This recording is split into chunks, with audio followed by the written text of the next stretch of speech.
Assalamualaikum warahmatullahi wabarakatuh.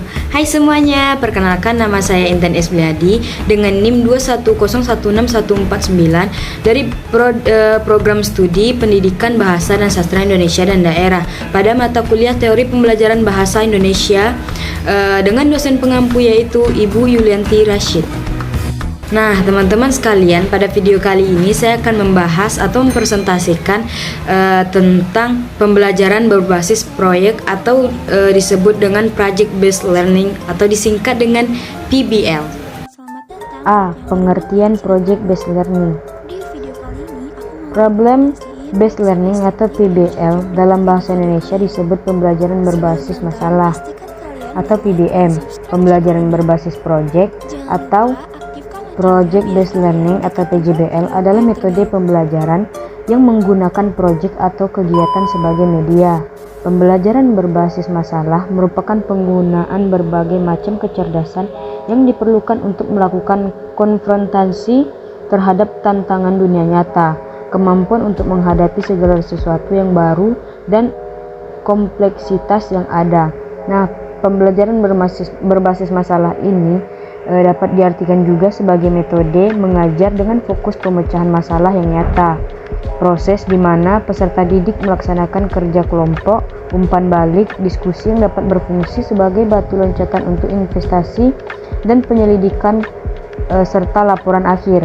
Dengan demikian, peserta didik didorong untuk lebih aktif terlibat dalam materi pembelajaran dan pengembangan keterampilan berpikir kritis ini. B. Karakteristik Project Based Learning. Di bawah ini ada beberapa karakteristik Project Based Learning, yaitu sebagai berikut. Yang pertama, centrality. Pada centrality ini, Project Based Learning menjadi pusat dalam pembelajaran.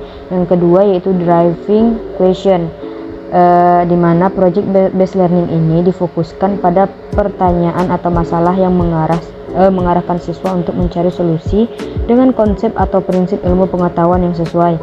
Yang ketiga yaitu constructive investigation, di mana pada project based learning ini siswa membangun pengetahuannya dengan melakukan investigasi secara mandiri. Peran guru di dalam project based learning itu yaitu sebagai fasilitator. Yang keempat yaitu autonomi, di mana project based learning menuntut student center, siswa sebagai problem solver dari masalah yang dibahas. Yang kelima, realisme, di mana kegiatan siswa difokuskan pada pekerjaan yang serupa dengan situasi yang sebenarnya. Aktivitas ini mengintegrasikan tugas otentik dan menghasilkan sikap profesional. C. Tujuan Project Based Learning.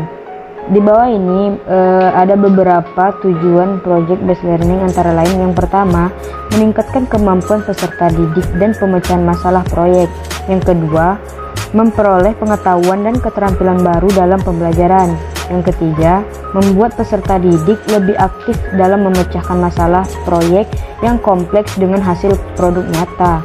Yang keempat, mengembangkan dan meningkatkan keterampilan peserta didik dalam mengelola bahan atau alat untuk menyelesaikan tugas atau proyek. Yang terakhir, meningkatkan kolaborasi peserta didik khususnya dalam PJBL yang bersifat kelompok.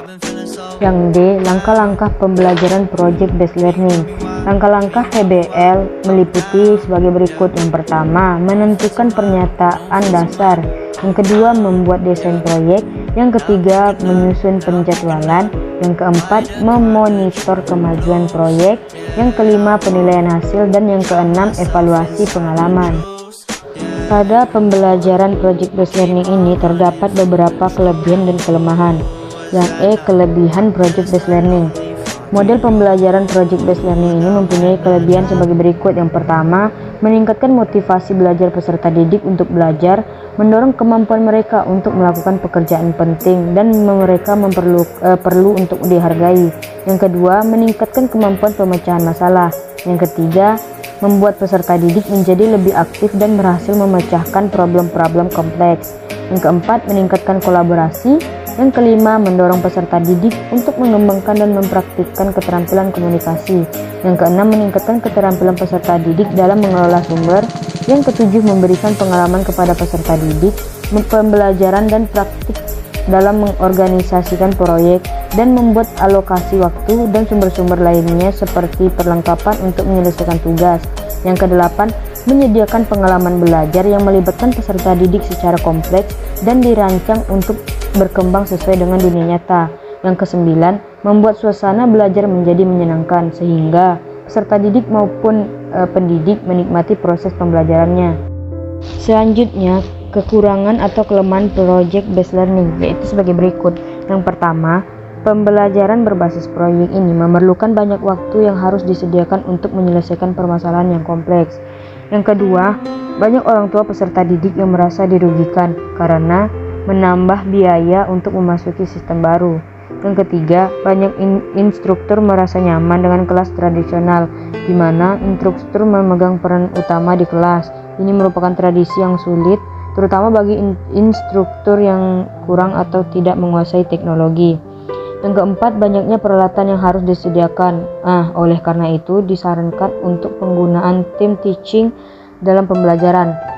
Yang kelima, peserta didik memiliki kelemahan dalam percobaan dan pengumpulan informasi akan mengalami kesulitan. Yang keenam, ada kemungkinan peserta didik yang kurang aktif dalam kerja kelompok. Yang terakhir yaitu apabila topik yang diberikan pada masing-masing kelompok berbeda, dikhawatirkan peserta didik tidak memahami topik secara keseluruhan.